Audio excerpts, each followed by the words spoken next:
This is The Current. I'm Nilufer Arsala, and I'm joined in studio today by Bartees Strange. Bartees, thank you for coming to The Current today. Yeah, thanks for having me. So the last time I saw you, it was a couple years ago, 2022-ish, and you were touring after Farm to Table was released, right? And I think it was in Dallas. You've done a whole bunch of stuff since then, though, so I'm just going to rattle off some stuff. You did a Tiny Desk. You were on your first magazine cover for Under the Radar. You've been on late night TV. You opened up for TV on the radio, and you called them your musical heroes. And you released your new album, Horror. That is a lot of stuff. Yeah, it's been busy. It really has been busy. Yeah. So I want to talk about the new album, Horror, because it's more about internal struggles you go through rather than being scared of outside influences. Can you talk about that a little bit? Yeah, I mean, I feel like as I've gotten older, the things that tend to run my day and define my existence are these things that have always been there. Yeah. That I keep having to face over and over again. And it's interesting because you start to see how like an unsolved thing within yourself can manifest itself over and over again over time. And you hit a point in your life where you're like, okay, like am I gonna like deal with this stuff, or am I just gonna like become what the fear is turning me into? Right. And it also helped me kind of understand why so many people are like mean or selfish or, you know, or like hateful in their old age. It's like, oh, they probably just didn't deal with some stuff they should have dealt with a long time ago, you know? Like they've been shaped by this, you know? And so, yeah, that's kind of what the record became about. And I didn't realize that's what it was going to be about. When I first started writing it, I just was like, oh, these are like, I'm normally not as open-faced, like in a song.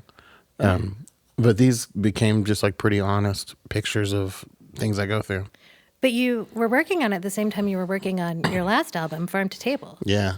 I started them like on the same day. Wow. And I didn't know. I just was writing songs. You know, I was just recording and had all these ideas. But I realized pretty quickly, I was like, okay, 5 or 6 of these are like going somewhere else. Yeah. And I don't really want to go there right now. Yeah, that's a good way to put it, for sure. And that's how it got the name Horror. Yeah. Like that was like code name Horror, like in my notebook. Oh. And then I did Farm to Table because it was easy. Well, it felt easy, you know? Like it just came out easier? Yeah, I was like, this is nice. It's like light, you know? Horror felt a little more like in your face, kind of. And I was like, I'm not ready to face that right now. So how much longer did it take you to actually finish that one up? Well, I turned in Farm to Table, and then I went on tour. And then after I got home from tour, I was like, okay, let me get back into these songs. And that kind of started like a 2-ish year process of me just like working on them. And about 1.5 years into it, I was at a festival and I met Jack. And, you know, we just kind of hit it off, just talking about music and stuff. And he invited me over to his house. And at that time, I was like, I think I just finished a record. Like, it's pretty good. And he was like, oh, me too. I'll show you mine. I was like, cool. So we just kind of swapped music. And I thought I was done. And then he was like, well, you could turn this in tomorrow, but I have some thoughts. Like, maybe we could try some things. So I was like, dude, yeah, of course. And you're talking about Jack Antonoff. Yes. Who, you know, helped you produce the record. Yeah. And after working with him, like, was it fast? Well, it took like 4 or 5 of the songs like up a notch. Yeah. And I was like, okay, cool. This is good. Let's put it out. So that was probably like 1 year of me and him going back and forth. Yeah, we were at like Grammy weekend and he'd be like, oh, Lana's coming in at like 3. So we've got from like 11 to 3. So I was just like punching in around all of his like very cool sessions. And meeting people with him and working on music. It was really cool. Well, you're a very cool session too. Well, you know, thanks. So what made you release an album nagned Horror on Valentine's Day? Yeah. I just don't like Valentine's Day that much. I never really did. Yeah. Like it gives it a different meaning now. Yeah, it does. Definitely. Mm-hmm. So do you feel like you've kind of like worked through some of those struggles you were talking about? Yeah, you know, it's like, you know, sometimes like your body's telling you to sleep and you don't do it. Yeah. And that's kind of what the record was. It's like, I was just writing. Like, I didn't know what I was talking about. It was just songs. and stuff I felt like I needed to say. Yeah. And music's always kind of been like that for me. Like in my day-to-day life, it's hard for me to be like myself. Yeah. But music has always kind of been where I can just be like, this is what I feel, you know? And so I didn't really know what I was looking at until it was done.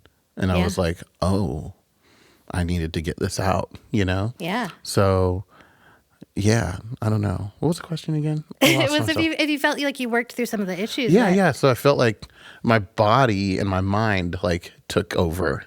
Like I was kind of just riding. It's kind of like journaling, but like with music. Yeah. I mean, that's what it is. Yeah. Definitely. Mm.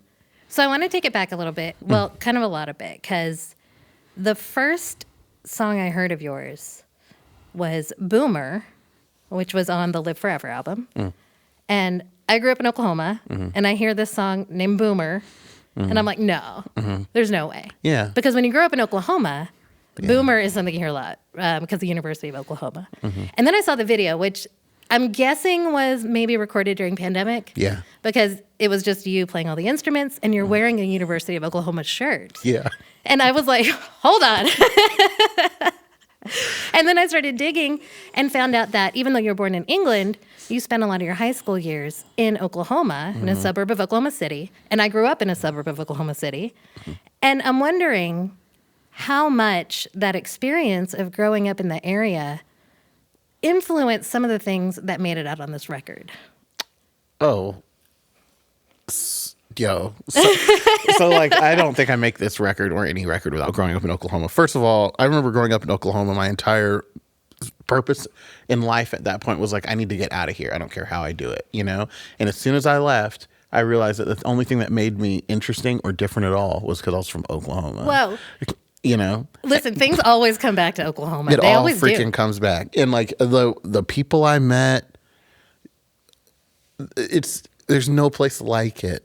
And the music, the things I was exposed to, the people I met, the things I was afraid of, the things I loved, the food I ate, like everything about it is in everything I do. I've lived all over the world, but Oklahoma is like where I was created, you know, like where it all came together. And like, you know, it's like, you know, there's stuff on the record that feels like Gap Band.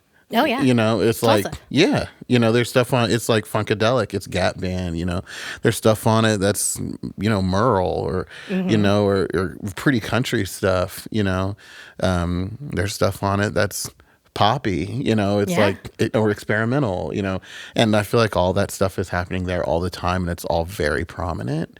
And yeah, I think it's because of where I grew up in the community that I was from. Like, I was like a black kid in a white city that went to black churches and played on black AAU basketball teams, that played on a white football team, that, you know, like, you know, that went to opera camp at Cimarron Circuit Opera in Norman, who like, you know, did Falls Church, you know, like, so it's like, you know, I went to, you know, so it's like all that stuff is in the backdrop. And, you know, I think a lot of people would naturally like separate all these things. Yeah. But for me, it just kind of all folded in to what I do. And so, yeah, the record is a big reflection of that place for sure.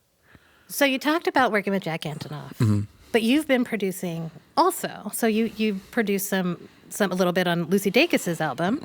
Can you talk about that a little, about jumping into producing? Yeah, I produce a lot of my stuff, and I work with a lot of artists, writing and producing, and I really love it. I definitely see that as something that I can do long term. And I feel very good at it. And I'm excited for more people to recognize how good I am at it. I think that's probably right around the corner. Is there any artist that you are really excited about right now? Oh, that I just like? Yeah, that, or maybe you've had a hand in like producing like an up and coming artist. Ooh. Or Yes. There's one named King Isis. They're signed to Dirty Hit. And we just worked on an EP together. And it's so good. So good. And there's this other artist I produced a record for named Teeny Lieberson. Her name is Lou Tides, and she just had a song come out today, but her music is out of this world. She plays in Sharon Van Etten's band. She's the keyboardist and guitarist in that band. And that record is absolutely insane. I'm Nilufer Arsala. This is The Current. We've got Bartees Strange in studio today. His album Horror came out on Valentine's Day. So one more question, and then I'm going to let you go. You told Slug Magazine, sometimes, this is relating to the album, sometimes the only way out of a lot of stuff is through it. And this kind of struck a chord with me because I tell my son all the time, the only way around is through. Like, you can't avoid it. But what does that mean to you? I'm kind of smart, or I thought I was always. And I always thought there was a lot of ways to solve things. But as I've gotten older, I've realized there's not. Like, most of the big things in life, there's really only one way to fix. And it's with being vulnerable and walking right through it. Yeah. And it's the hardest thing you can ever do. And I know a lot of people that never did that. And I feel bad for them watching them get older. And I like I said, you start to recognize why some people are mean, why some people are hateful and old and spiteful, and I'm like, man, they've never been broken in half by life. Like they haven't had to walk through it and face things in a real way. And I feel like that's kind of what I meant by that. It's like, I've had some experiences in my life where I could have decided to not face, and for better or for worse, I'd, face them. Well, Bartees Strange, thank you so much for coming in today. Yeah, We're really excited to have you. I know you've been traveling. You got a European tour on the way? Yeah. Coming up? End of the summer? Yeah. And then what else are you looking forward to? There'll be some festivals in the fall. Hopefully some big famous band takes me on tour in the fall. That'd be cool. That would be cool. Yeah.